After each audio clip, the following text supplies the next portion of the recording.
নামনি অসমৰ ধুবুৰী জিলাৰ বিলাসীপাৰাৰ এজন বিশেষ ব্যক্তি। এই ব্যক্তিজনে সামাজিক কাম-কাজৰ বাবে ইতিমধ্যে বহুকেইটা বঁটাৰে সন্মান লাভ কৰিবলৈ সক্ষম হৈছে। কোন এইজন বিশেষ ব্যক্তি? চাওঁ আহক এই নিউজৰ এক বিশেষ প্ৰতিবেদন। এই ব্যক্তিগৰাকীলৈ মন কৰক, এওঁৰ নাম জামাল হক।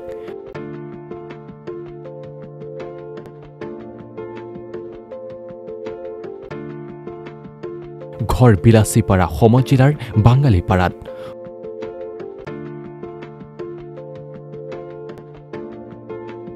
ক'বলৈ গ'লে এনেকুৱা অনুষ্ঠান নাই য'ত নেকি জামাল হক জড়িত নাই।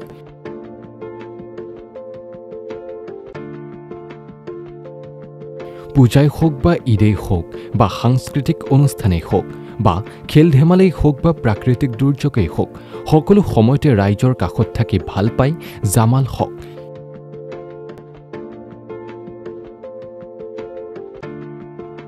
সেয়ে হয়তো কিছু বছৰৰ পৰা ক'ব গ'লে প্ৰতি বছৰে বিভিন্ন অনুষ্ঠানে জামাল হকক ইতিমধ্যে বিভিন্ন বঁটাৰে সন্মানিত কৰিছে।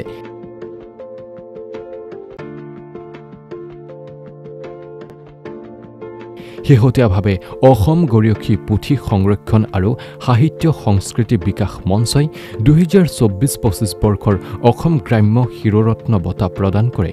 ইয়াকে লৈ উৎফুল্লিত হৈ পৰিছে অঞ্চলবাসী।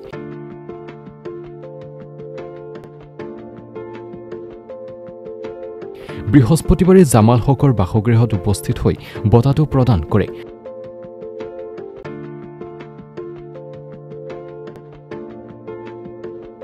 আমিও এই নিউজৰ তৰফৰ পৰা জামাল হকক শুভেচ্ছা জনোৱাৰ লগতে তেখেতৰ সুস্বাস্থ্য আৰু দীৰ্ঘায়ু কামনা কৰিলোঁ।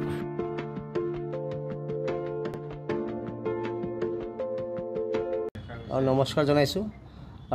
মোক অসম গৰিয়সী পুথি সংৰক্ষণ আৰু সাহিত্য সংস্কৃতি মঞ্চৰ ফালৰ পৰা 2024-25 বৰ্ষৰ অসম গ্ৰাম্য শিৰোৰত্ন বঁটা প্ৰদান কৰিছে। তাৰ বাবে মই অসম গৰিয়সী পুথি সংৰক্ষণ আৰু সাংস্কৃতিক মঞ্চক আন্তৰিক ধন্যবাদ জ্ঞাপন কৰিছোঁ যে মোৰ নিচিনা এজন ব্যক্তিক তেওঁলোকে বিশিষ্ট সমাজ সেৱক হিচাপে এই বঁটা প্ৰদান কৰিছে। তাৰ বাবে মই নথৈ আনন্দিত হৈছোঁ, আপ্লুত হৈছোঁ আৰু অনাগত দিনত সমাজৰ প্ৰতি থকা যি দায়বদ্ধতা মই সদায় নিষ্ঠাৰে পালন কৰি যাম। নিশ্চয়কৈ তেওঁলোকে একচুৱেলি মোক মাতিছিলে নগাঁৱলৈ। মোৰ বিশেষ কিবা অসুবিধা থকাৰ কাৰণে মই যাব পৰা নাই। তেওঁলোকৰ ফালৰ পৰা আজি মোৰ ঘৰত আহি এই বঁটা প্ৰদান কৰাৰ বাবে সঁচাকৈ মই আনন্দিত হৈছোঁ। হয়, সঁচাকৈ আজি ভাল লাগিছে। আমাক মানে গৌৰৱান্বিত অনুভৱ কৰিছোঁ আজি নিজকে যে আমাৰ এই অঞ্চলৰে আমাৰ সুদীৰ্ঘ দিনৰ পৰা তেখেতে সমাজৰ লগত যি ধৰণৰ মানে সমাজৰ লগত তাৰ যিটো ওতঃপ্ৰোত সম্পৰ্ক, তেখেতে অকল সামাজিকভাৱে নহয়, তেখেতে সংস্কৃতিৰ লগত, তেখেতৰ সাহিত্যৰ লগত, তেখেতে খেল বিভিন্ন দিশত তেখেতৰ যিটো পাৰদৰ্শিত, সেই পাৰদৰ্শিতা চাই পেলাই আজি অসম গৰিয়সী পুথি সংৰক্ষণ আৰু সাহিত্য সংস্কৃতি বিকাশ মঞ্চই তেখেতক নিচিনা এজন আমাৰ এই অঞ্চলৰে একদম আমাৰ যিহেতুকে ধুবুৰী জিলাখন আপোনালোকে নিশ্চয় জানে যে এখন পিছপৰা অঞ্চল। এই পিছপৰা অঞ্চলৰ ভিতৰুৱা অঞ্চলৰ পৰা তেখেতে যি ধৰণৰ তেখেতে কৰ্মৰাজিৰ জৰিয়তে তেখেতে মানে আজি তেখেতক যিটো এৱাৰ্ড দিছে, তাৰ কাৰণে আমি এই সংস্থাটোক ধন্যবাদ জ্ঞাপন কৰিছোঁ আৰু আমি গৌৰৱ অনুভৱ কৰিছোঁ, জিলাবাসী হিচাপে গৌৰৱ অনুভৱ কৰিছোঁ। আমি আশা ৰাখিছোঁ অনাগত দিনত তেখেতৰ যি ধৰণৰ কাম কাজ সমাজৰ লগত জড়িত কাম কৰি আছিল, অনাগত তেখেতে আৰু দুগুণ উৎসাহেৰে কাম কৰি যাব বুলি আমি বিশ্বাসী। অসম গৰিয়সী পুথি সংৰক্ষণ আৰু সাহিত্য সাংস্কৃতিক বিকাশ মঞ্চৰ পৰা তেখেতক আজি যি বঁটা প্ৰদান কৰিলে, তাৰ কাৰণে আমি স্থানীয় ৰাইজ হিচাপে সঁচাকৈ গৌৰৱান্বিত। তেখেতসকল আজি এইটো সন্মান পোৱাৰে যোগ্য নহয়।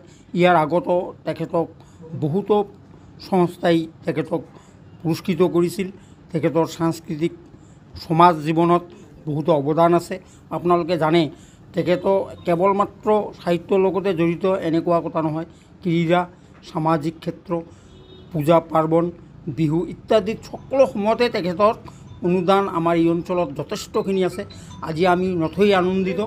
আমি আগলৈ তেখেতক আৰু এনেকৈ উন্নতমানৰ কাম কৰিবলৈ আমি দোৱা আশীৰ্বাদ কৰিছোঁ। তেখেতে সঁচাকৈ এদিন আমাৰ এই অঞ্চলৰ নাম উজ্বলাব বুলি আমি আশা ৰাখিছোঁ। ধন্যবাদ। নমস্কাৰ।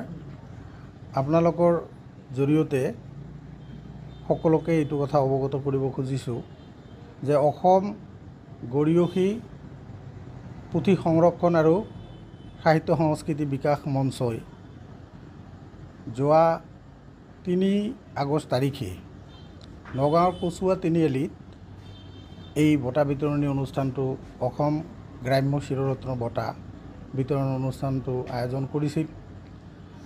ইয়াৰ আগতে তেখেতসকলে আমাৰ এই অঞ্চলৰ পৰা এগৰাকী বিশিষ্ট ব্যক্তি বাছনি কৰি দিব বিচাৰিছিল কৈছিল। তো সেই হিচাপতে জামাল হক আৰু দুজনমানৰ নাম পঠিয়াই দিয়া হৈছিল। তো জামাল হক দেৱ আমাৰ বাছনি ৰখাত আমি সঁচাকৈ গৌৰৱান্বিত হৈছোঁ। আৰু সেই অনুষ্ঠানত গৈ জামাল হক দেৱৰ হৈ মই নিজে বঁটাটো গ্ৰহণ কৰি লৈ আহিছিলোঁ। আজি সকলোৰে সন্মুখত মই তেখেতক প্ৰদান কৰি মোৰ যি দায়িত্ব কৰ্ম আছিল সেইখিনি মই কৰি সম্পন্ন কৰিলোঁ। মোৰ অতিকে আনন্দ ভাল লাগিছে এইকাৰণে যে এই অঞ্চলৰ বহুত তেনেকুৱা ব্যক্তি আছে যিসকলে এতিয়ালৈকে এই ধৰণৰ সন্মান আমি দিব পৰা নাই। তো যেনেকৈ হওক জামাল হক দেৱক আমি এই বঁটাটো দিব পাৰি আমি নিজেও গৌৰৱ অনুভৱ কৰিছোঁ, ভাল পাইছোঁ। আৰু অসম গৰিয়সী পুথি সংৰক্ষণ আৰু বিকাশ মঞ্চ আমাক এই ক্ষেত্ৰত বহুত বহুত ধন্যবাদ কৃতজ্ঞতা জ্ঞাপন কৰিছে। গতিকে আপোনালোকৰ জৰিয়তে আমি জামাল হক দেৱৰ উত্তৰ উন্নতি, সুস্বাস্থ্য আৰু দীৰ্ঘায়ু কামনা কৰিছোঁ।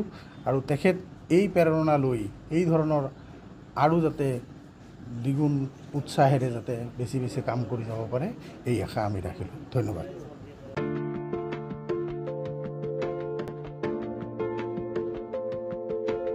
ধুবুৰীৰ ব্যুৰো চিফ দুলাল কলিতাৰ সহযোগত বিলাচীপাৰাৰ পৰা মুন্মি কলিতা, এ নিউজ 24/7।